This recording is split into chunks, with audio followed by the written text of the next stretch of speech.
The sun had just started rising over Dubai International Airport, coating the terminals in a soft gold glow. Inside, a woman in a modest gray uniform nervously clutched her boarding passes. Her hands trembled slightly as she held them out to her daughter. "Here, Noor," she whispered. "You hold on to these. Don't lose them." The girl, maybe 10 or 11 years old, looked up with wide brown eyes that shimmered like curiosity and innocence blended together. She hugged a worn-out teddy bear against her chest and smiled. "Don't worry, Mama, I got it." They were boarding a flight to Paris, an unplanned journey. Noor's mother, Farah, had worked as a maid for nearly 12 years for one of Dubai's wealthiest tech executives, Mr. Raymond Carter. He was flying to France for a major aerospace conference, and his staff was coming along to assist with logistics. Farah wasn't supposed to bring her daughter, but Noor had nowhere else to go. Their neighbor was away, and leaving a child home alone wasn't an option. Raymond had reluctantly agreed. "She sits quietly, doesn't cause trouble," he'd said coldly, glancing at Noor's small figure. "Make sure she doesn't touch anything in first class. That's for paying passengers." Farah nodded quickly. "Of course, sir." As they stepped onto the plane, an enormous private-class Airbus, Noor couldn't help but stare in awe. First class gleamed like a palace in the sky, gold-toned fixtures, champagne glasses glinting under soft ambient light, and seats that looked more like massage chairs than airplane seats. "Wow," Noor breathed. "It's like a spaceship." One of the flight attendants, Elena, heard her. She smiled at first, but then noticed Noor's simple cotton dress and faded shoes. Her expression changed to irritation. "Excuse me," she said sharply. "Ma'am, passengers only beyond this curtain." Farah bowed her head. "I'm just helping Mr. Carter set up. My daughter will sit quietly." Elena gave a tight, fake smile. "Of course," she said, "as long as she doesn't disturb anyone." Mr. Carter was already seated in 1A, tapping rapidly on his tablet. He barely glanced up as Farah handed him his coffee and a folder of meeting notes. Noor stood a few feet behind, clutching her teddy bear, trying to stay invisible. Then, a few moments later, chaos. A tall woman with diamond earrings and a designer handbag, Mrs. Levine, an elite investor, boarded and immediately frowned at the sight of Noor. "Excuse me," she snapped. "Why is there a child in first class? This is unacceptable." Elena rushed over instantly. "I'm so sorry, ma'am. She's with the staff. I'll remove her right away." Before Farah could speak, Elena grabbed Noor gently but firmly by the arm. "Mama," Noor whispered, frightened. "It's okay, sweetheart," Farah began, but Elena cut her off. "Crew area's back there. She can't be here." Farah's eyes burned with shame as whispers spread among nearby passengers.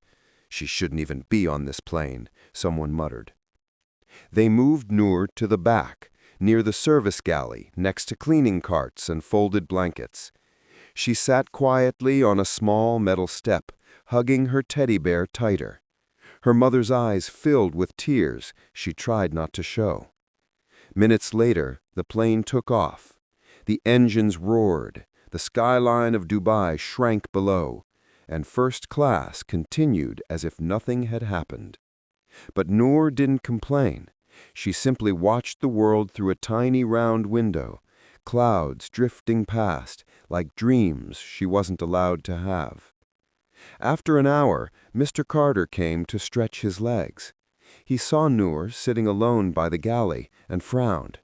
"What are you doing here?" he asked. She was told to sit here," Farah said softly. He sighed. "Look, Farah, keep her out of sight. Mrs. Levine is one of my investors. We can't have drama today, all right?" "Yes, sir," Farah whispered, lowering her eyes. As he turned away, Noor noticed something odd. On the digital control panel near the galley, one of the cabin pressure readings was flickering red. She tilted her head, curious. She'd seen something similar before, on her father's computer screens. Her father, Dr. Imran Malik, had been an aerospace engineer. He had helped design this very model of aircraft before his tragic death 2 years ago. Noor used to sit beside him at night, watching him draw wings, circuits, and algorithms for safety systems. She recognized the pattern instantly, a pressure sensor calibration error. If not fixed, it could cause the cabin to lose oxygen in a few hours. Her eyes widened. "Mama, something is wrong." Farah smiled faintly, distracted. "Shh, Habibti, just sit quietly, okay?" Noor bit her lip. The screen flickered again. No one else seemed to notice. In first class, Elena was laughing with Mrs. Levine, pouring champagne. The mood was elegant and detached until a faint beep beep echoed from the cockpit display. The co-pilot frowned. "Captain, we're showing minor pressure fluctuation in cabin sector C." The captain checked his instruments. Probably a faulty reading. Keep an eye on it." But Noor knew better. Her father used to say, "Every fault starts small, Noor. The trick is to listen before it screams." She glanced toward the cockpit. Her heart thudded. She couldn't just sit here. Noor stood up, clutching her teddy bear like a talisman, and started walking down the aisle, barefoot because her shoes hurt. Elena turned, startled. "What are you doing here again? Sit back." Noor looked straight at her. "Ma'am, there's something wrong with your pressure system. The screen—" "Enough," Elena snapped. "Passengers don't touch controls. Go sit down." "I'm not a passenger," she said quietly. "My father designed this plane." The nearby passengers turned to look, murmuring. Mr. Carter paused, mid-sentence, watching her with disbelief. Elena sighed dramatically. "Oh, of course he did. Sweetheart, go back now before—" But before she could finish, the lights flickered, and a warning tone blared from the cockpit. The captain's voice came over the intercom, calm but tense. "Ladies and gentlemen, we're experiencing minor technical difficulties. Please remain seated." Everyone fell silent. The luxury, the laughter, the champagne, gone. Just the humming fear that comes when the air itself feels wrong. Noor looked at her mother. Her eyes widened. "Noor, what's happening?" She whispered, "It's starting." And then, as the plane trembled lightly, the little girl took a deep breath, the same way her father had taught her before every experiment, and whispered, "I can fix it." The dinner service had just begun. Crystal glasses clinked softly, silver cutlery sparkled under warm cabin light, and the scent of truffle pasta floated through the air. Amina sat stiffly, unsure how to eat the fancy meal laid before her. She was used to serving it, not eating it. Sarah, however, curiously poked at everything: the tiny butter square, the gleaming cutlery, the folded napkin shaped like a swan. "Isn't it pretty, Mama?" she whispered. Amina smiled. "Yes, but be careful, my love. Don't spill anything." Across the aisle, seat 4C held a man no one dared disturb, Mr. Raymond Khalid, CEO of one of the world's biggest aviation firms, the kind of billionaire who didn't just fly planes, he owned fleets of them. He was traveling to New York to close a $200 million defense contract. Calm, confident, and unreadable, Raymond sipped his wine while glancing through documents on his tablet. But his calm broke for a moment when his eyes landed on Sarah and Amina. He frowned slightly. "Who let them in first class?" he muttered to his assistant. "They're guests, sir. A maid and her daughter, apparently." Raymond raised an eyebrow. Then went back to his files until Sarah's giggle drifted over. She had accidentally pressed a touchscreen button that raised her seat into full recline mode, startling her so much she burst into laughter. Raymond looked up again. For the briefest moment, something softened in his expression. Then he caught Veronica's disapproving glare and hardened back to steel. Midway through the flight, turbulence hit. Not just a light shake, a deep, rolling tremor that made glasses rattle and passengers gasp. The cabin lights flickered. A loud beep, beep, beep echoed through the air. Sarah grabbed her mother's arm. "Mama, what's happening?" Amina looked around nervously. Even Veronica's perfect posture faltered as she picked up the intercom. "Ladies and gentlemen, please fasten your seatbelts. Just some turbulence." Before she could finish, the plane dipped sharply. Gasps turned to screams. The pilot's voice came over the speakers, tense, strained. "Cabin crew, secure yourselves immediately." Trays crashed. Champagne bottles rolled. The lights dimmed to red. Amina pulled Sarah close, heart pounding. But amidst the chaos, Sarah's gaze went not to her mother, but to the glowing control panel near the galley. Numbers and codes flashed rapidly across a small maintenance screen. Arabic text scrolled by in bright red.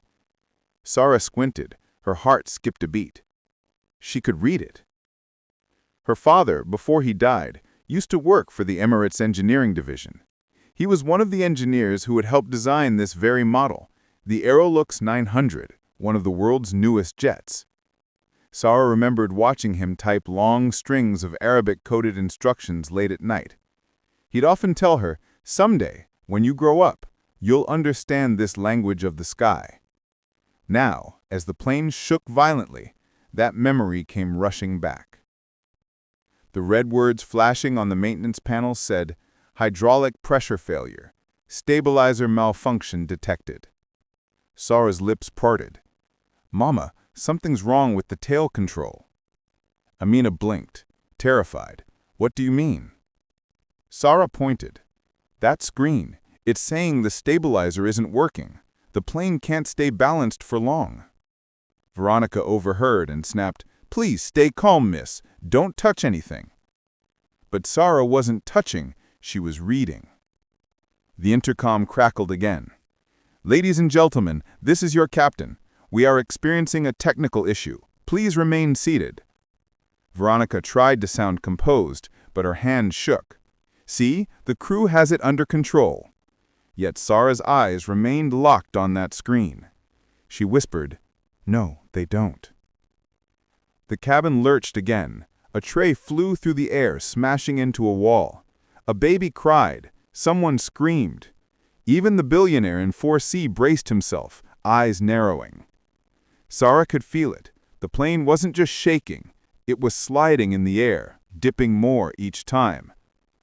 Then the screen went black, replaced by a single line of Arabic text.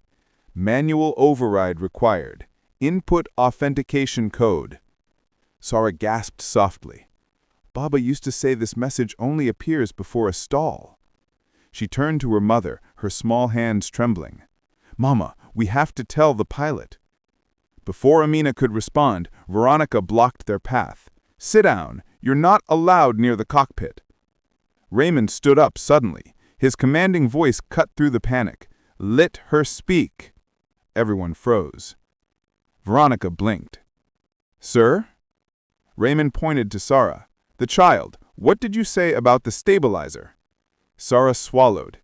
"It's failing. The hydraulics aren't responding. You need to restart manual control before the plane loses balance completely." A silence swept through the cabin. Raymond stared at her, his sharp business mind processing every word. "How do you know that?" Sarah looked up, her voice barely a whisper. "My father helped build this plane." The entire cabin went silent. The engines groaned again, the floor vibrated, and for the first time, everyone looked not at the maid's daughter with pity, but with hope. The air inside the cabin was heavy, thick with fear and confusion. The sound of the engines roaring unevenly filled the silence between gasps. Sarah stood frozen, her small fingers gripping the seat's headrest. Every eye was on her, the little girl everyone had ignored minutes ago. Amina's lips trembled.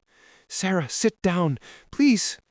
But before she could pull her daughter back, Raymond Khalid, the powerful man in 4C, rose to his full height. His tone was calm, but there was steel in it. "Let the child speak." Veronica's face twisted in disbelief. "Sir, with all due respect, she's just—" Raymond cut her off sharply. "I said, let her speak." The flight attendant hesitated, then stepped aside reluctantly. Raymond looked down at Sarah. "You said your father helped build this model?" Sarah nodded quickly. "The Aerolux 900. He worked for Emirates Engineering Division before he passed away." Raymond's eyes narrowed. "What was his name?" Sarah swallowed. "Rashid Malik." The moment she said it, Raymond froze. His assistant's eyes widened. Even through the chaos, a spark of recognition flickered. Raymond murmured, half to himself, "Rashid Malik? That man was brilliant." Sarah's heart thudded. "You knew my father?" "I met him once. He worked on the hydraulic redundancy project, the very system keeping us in the air right now." Suddenly a loud metallic screech rattled the cabin. The plane tilted sharply to the left, sending trays and luggage tumbling. Screams erupted. Amina fell to her knees, clutching Sarah as oxygen masks dropped from the ceiling. The captain's strained voice came over the speaker. "This is the captain speaking. We've lost hydraulic response to the rear stabilizer. Please remain seated and keep your seatbelts fastened." Sarah looked at the glowing maintenance screen near the galley again. The red warning was now flashing faster, almost screaming in light. "Critical. Manual override required. Input code now."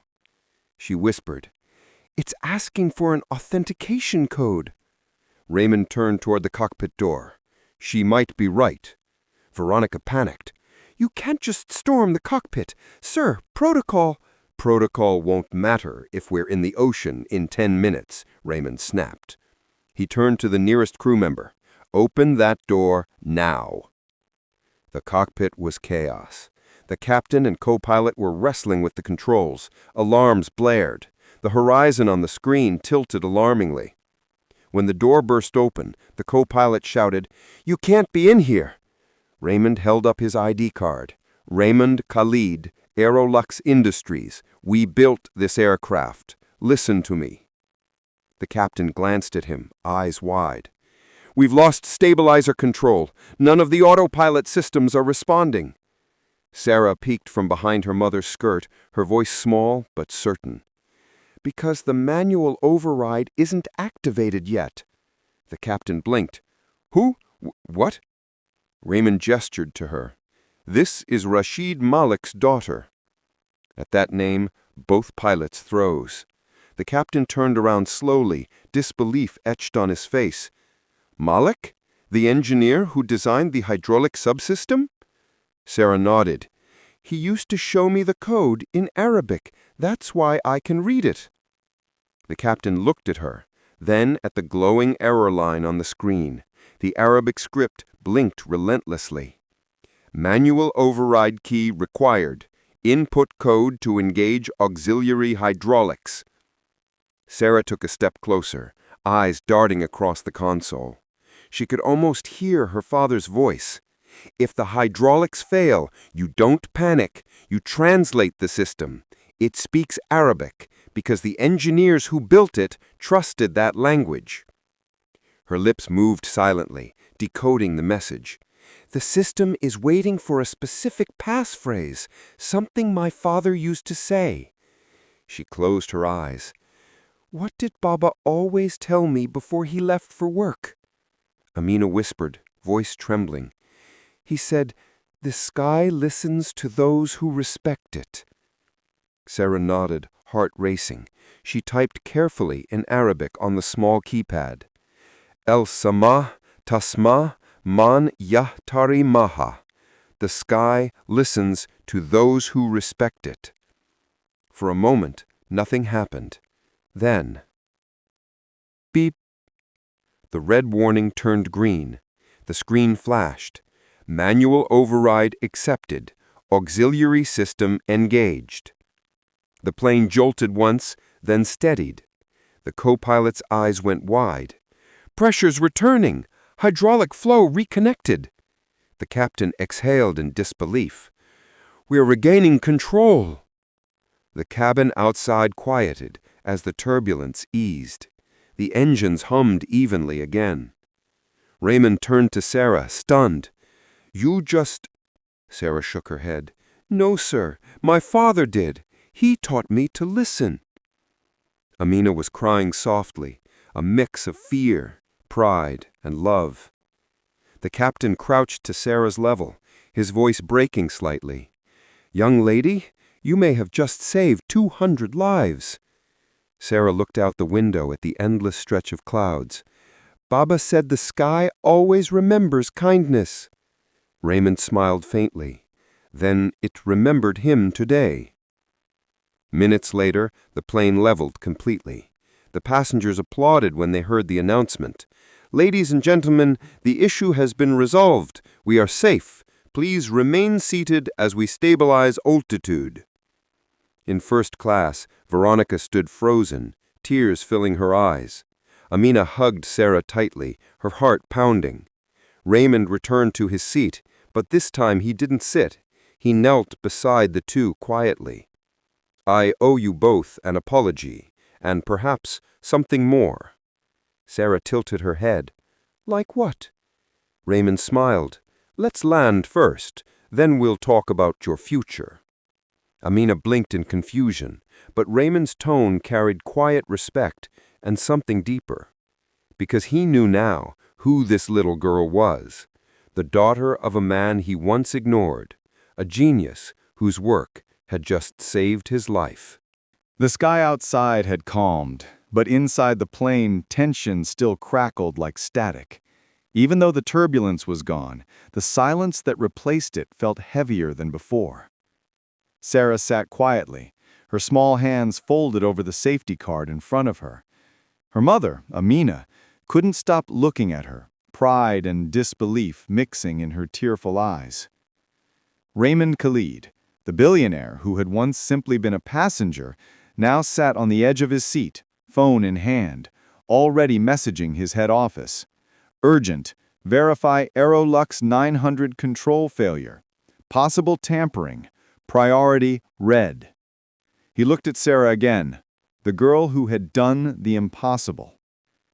You said your father taught you about the systems, Raymond began, his tone soft but probing. Sarah nodded. He told me everything about safety protocols. He said, planes talk to you if you learn to listen. Raymond's brows furrowed. Then you might be able to help me with one more thing. He gestured to the nearest attendant. I want the flight log brought to me. Now. A few minutes later, Veronica returned, holding a tablet trembling in her hands. Sir, the captain gave permission, but... Thank you, Raymond interrupted. He took it, scrolling rapidly through the live diagnostics. Sarah leaned closer. That line, she pointed to a strange entry near the time of the failure.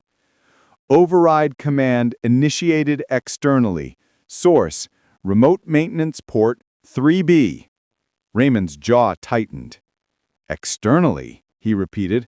That shouldn't even be possible mid-flight. Amina frowned. What does that mean? Raymond looked grim. It means someone may have hacked the system from the ground. This wasn't a random failure. Sarah's eyes widened.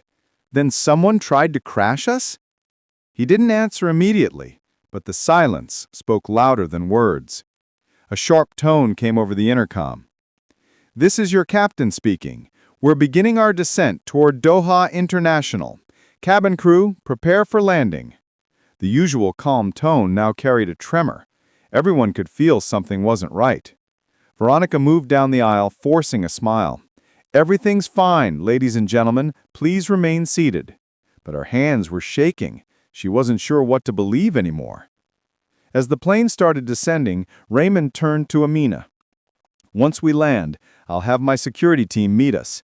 I want both of you to stay close. Don't talk to anyone from the press, and don't sign anything." Amina blinked. "Press? But why would—" "You don't understand," he interrupted gently. "When this story gets out, everyone will want to know how a janitor's daughter saved a multi-million-dollar aircraft. And that means they'll come for you, to use your name, your face, your story." Sarah frowned. "But I didn't do it for that." Raymond smiled faintly. "That's exactly why you deserve to be protected." The wheels touched down with a long screech. The entire cabin erupted in applause and tears, relief washing through every seat. Amina clutched Sarah tightly, whispering prayers of thanks. Veronica wiped her eyes quietly in the galley corner. But Raymond didn't clap. His eyes were fixed on the data logs on the tablet. Something about that external override line bothered him deeply. When the seatbelt sign went off, he rose immediately. "Captain," he called, "I need to speak to you privately before you leave the cockpit." Inside the cockpit, the captain and co-pilot were already shaken. Raymond handed them the tablet. "You see this?" The captain's eyes went wide. "Remote maintenance port 3B. That's not active during flight. It's only used during servicing." Raymond nodded grimly. "Exactly. Someone left that port open before takeoff." The co-pilot paled. "Sir, are you saying—" "Yes," Raymond said coldly. "This was sabotage." For a moment, no one spoke. Only the hum of cooling instruments filled the small space. Raymond continued. "If Sarah hadn't recognized her father's code system, that override would have taken full control of the stabilizers. We'd have been in the Gulf in minutes." The captain swallowed hard. She saved us." Raymond nodded. "She saved everyone. But whoever did this didn't expect a child to understand what they'd done." As the passengers began disembarking, Raymond motioned for Amina and Sarah to stay seated. Two security men in black suits boarded quietly, flashing credentials. Sarah looked nervously.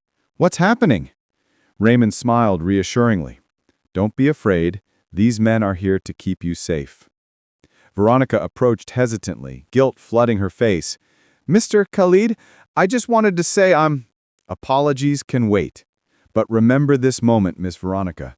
The people you look down on might just save your life one day." She lowered her head, tears falling silently.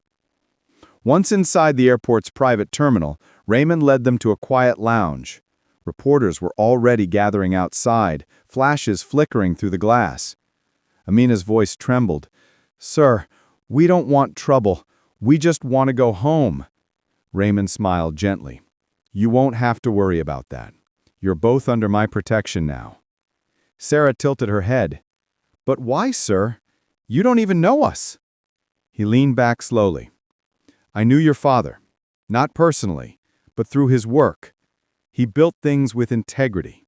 And when men like him disappear, the world loses something precious. You reminded me of that." Amina's eyes filled with emotion. "He always said the same, that honesty builds stronger wings." Raymond tapped the tablet again, showing a paused video feed from the maintenance logs. "Before takeoff," he explained, "someone tampered with this aircraft. My company builds these planes. I need to know who did it, and your father's code system might help me find the culprit." Sarah frowned thoughtfully. "You mean the Arabic subroutines?" "Yes," Raymond said. "They're hidden in the firmware. Only a few engineers ever learned to write them fluently. I want you to help me decode the backup data once we land in Dubai." Amina gasped softly. "She's just a child." "She's a genius," Raymond interrupted softly. "And she may be the key to saving thousands of lives." Sarah hesitated. "If we find who did it, what happens to them?" Raymond's expression darkened. "Then justice happens. Because this wasn't an accident. Someone wanted this plane to fall. Maybe to destroy my company. Maybe to silence me." Sarah nodded slowly. "Then I'll help." Amina stared at her daughter, half terrified, half proud. But Sarah's eyes were calm now, far older than their age. "Mama, Baba used to say, if you can stop harm, you must." Raymond smiled faintly. "Your father raised a remarkable daughter." As the sound of reporters shouting outside grew louder, Raymond stood. "From this moment on," he said quietly, "you're not just passengers. You're part of something bigger." He turned toward the window, the fading sunlight reflecting off the plane's wing. "This isn't over," he murmured. "Whoever tried to destroy us just made a very powerful mistake." He looked down at Sarah again. "And I think you're the one who's going to help me prove it." Sarah's small hand tightened around her mother's.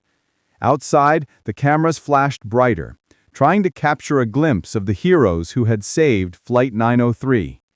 Inside, however, a much bigger storm was just beginning. Dubai shimmered beneath the morning sun like a golden mirage, towers glinting, glass reflecting clouds. But inside Raymond Khalid's headquarters, Aerolux International, there was no calm, no beauty, only tension. News channels around the world were already buzzing. Maid's daughter saves billionaire's plane. Child genius prevents mid-air disaster.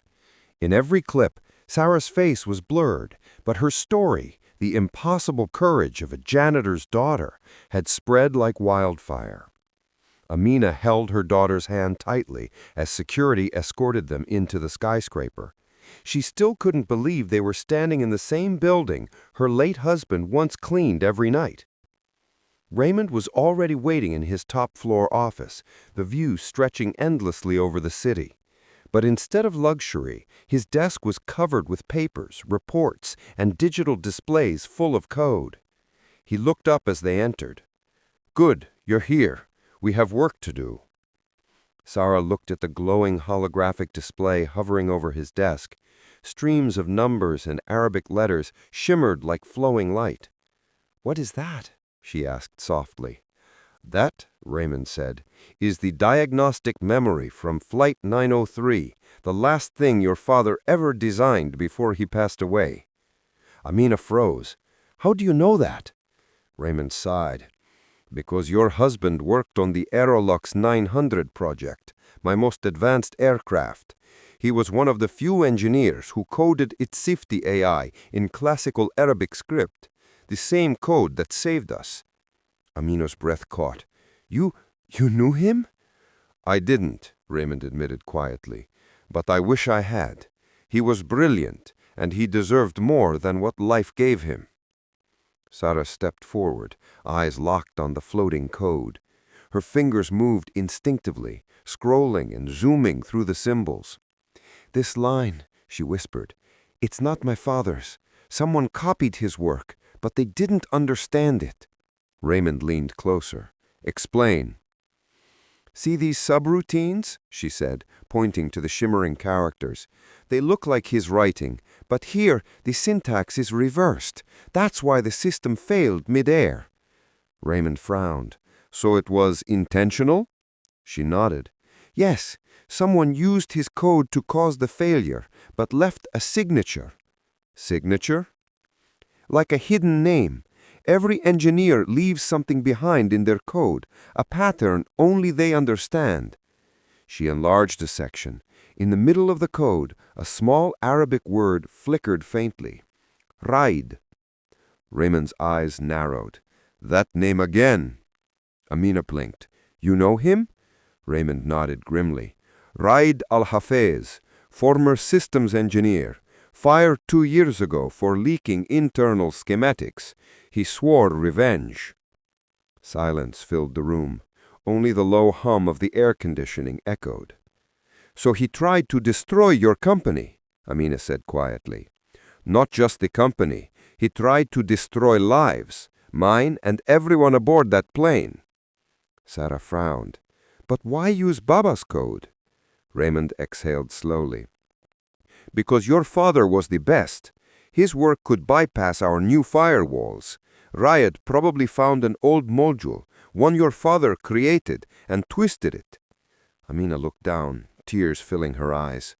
He wanted to turn my husband's legacy into a weapon. Sarah looked up, her voice suddenly firm. Then we'll stop him. Hours passed as the three of them worked in the private lab. The holographic code shifted endlessly, light reflecting across Sarah's determined face. Raymond's tech team watched in silence as the small girl deciphered lines of encrypted data faster than their own senior engineers. "Sir," one whispered, "she's rewriting the security script manually." "I know," Raymond said quietly. "Let her work." Sarah's fingers danced over the glass panel. "The code is talking again," she murmured, almost to herself. "If I can trace the reversed logic, I can find the origin of the attack." Raymond smiled faintly. "You really are your father's daughter." By late evening, a breakthrough appeared. On the large central screen, a small red dot blinked over a map of Dubai's industrial sector. Sarah pointed. "That's it! The transmission that triggered the override. It came from a hangar on the edge of the city." Raymond's jaw tightened. "Send my private security there immediately." The guards rushed out, and the room filled with the sound of encrypted radio chatter. Sarah looked up at him. "What happens if he's still there?" Raymond's eyes were cold. "Then he answers for what he did." Outside, the desert wind howled. Hours later, the security team returned, but their faces were grim. "Sir," one reported, "the hangar was empty, equipment still warm. They left less than an hour ago." Raymond cursed softly under his breath. "He's running." Sarah frowned. "Then he'll try again. Planes don't stop flying." Raymond looked at her sharply, realization dawning. "You're right. There's another flight taking off tonight. Aerolux Test Unit 904, same model." He turned to his team. "Shut it down now." "Too late," a tech said from across the room. "It's already airborne." A chill swept through the room. Sarah looked up at the flight tracker, the small green dot moving slowly across the digital sky. "What if it infected too?" Raymond exhaled slowly. "If Ryad copied the same sabotage code, then yes, that plane is flying with a time bomb." Without another word, he grabbed his phone. "This is Khalid. Ground control. Initiate emergency recall for flight 904. Now." Static. No response. He tried again. "Control, this is Aerolux headquarters. Do you copy?" Still nothing. Sarah looked up. "He's blocking you. Baba used to say, if someone cuts your signal, you have to speak through the machine instead." Raymond turned sharply. "What do you mean?" "Connect directly. If I can access the mainframe, I can override the override, the same way I did on the plane." Amina grabbed her hand. "Sarah, no!" But the girl had already stepped toward the console. "Mama, if that plane falls, people will die. I have to try." Raymond's engineers hesitated. "Sir, she's just a kid." "Then help her. She's already saved one plane. I trust her more than anyone in this room." Sarah's small hands flew over the holographic keyboard. Lines of green and gold code spiraled across the air like flowing light. "Connection established," one tech announced. "She's inside the mainframe." Sarah's voice was calm, focused, eerily steady for her age. "I see it. Same reverse script. He copied my father's patch, but he made one mistake." Raymond leaned forward. "What mistake?" "He didn't understand what my father's final line means." She typed rapidly, whispering as she did. "Truth cannot crash." Then she hit enter. The screen flashed once, then stabilized. The red warning icons blinked off one by one. Across the tracker, Flight 904's signal turned from red to green. Cheers erupted around the room. Engineers clapped, shouted, cried. Raymond just exhaled, sinking into his chair. She did it. Again. Sarah smiled faintly, her eyes tired but glowing. "It's over."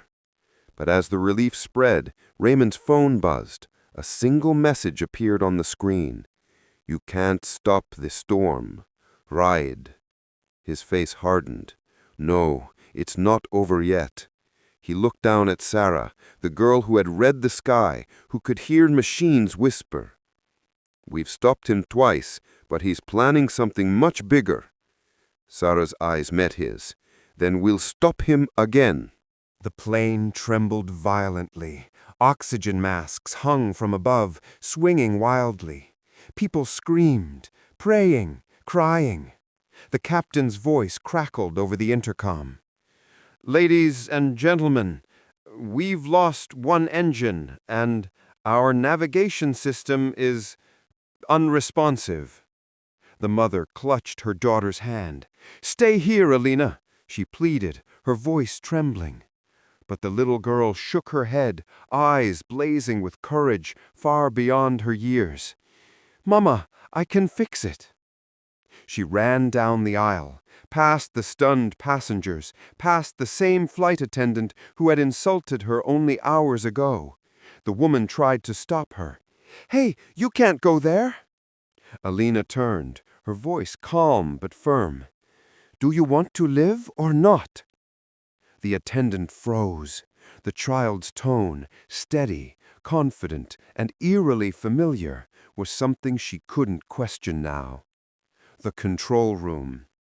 When Alina reached the cockpit, both pilots were panicking. Warning lights flashed everywhere. One of them snapped. "Who let this kid in here?" Alina ignored them. Her small hands moved quickly over the glowing screens. "You're running an older firmware version, model A320X. My father designed this autopilot system. You have to bypass the auxiliary core."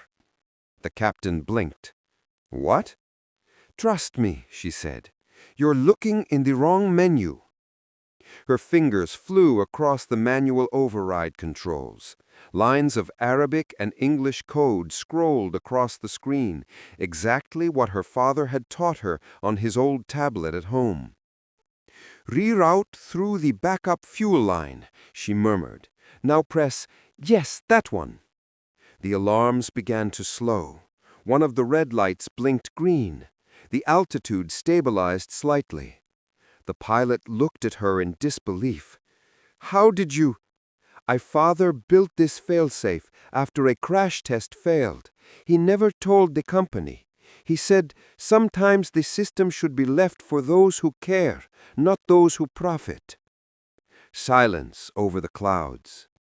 Minutes later, the turbulence eased. The plane leveled out. The once screaming passengers now sat in stunned silence, realizing they were still alive. The captain turned around, voice breaking. "We're stable. We're going home." The entire cabin burst into applause. Some cried. Some just stared at the little girl who had saved them. The rude flight attendant stepped forward slowly, eyes filled with guilt. I'm so sorry," she whispered. "That's okay. Just be kind next time. You never know who someone might be." After the landing. When the plane finally touched the runway, reporters were already waiting. The story spread before the passengers even left the aircraft. "Little girl saves doomed flight. Engineer's daughter corrects autopilot mid-air." A senior airline executive arrived in tears, hugging the maid and her daughter. "We owe you our lives," he said. "You are heroes." The mother looked at her daughter, voice shaking. "You saved them all, Alina." The girl smiled faintly. "Papa would have done the same." Epilogue. Weeks later, a new plaque was placed in the airline's engineering hall. It read, "In memory of the man who built safety into the sky and the daughter who proved it." Beside it hung a photo of Alina and her mother, both in bright uniforms, one a respected engineer, the other a senior advisor to flight safety.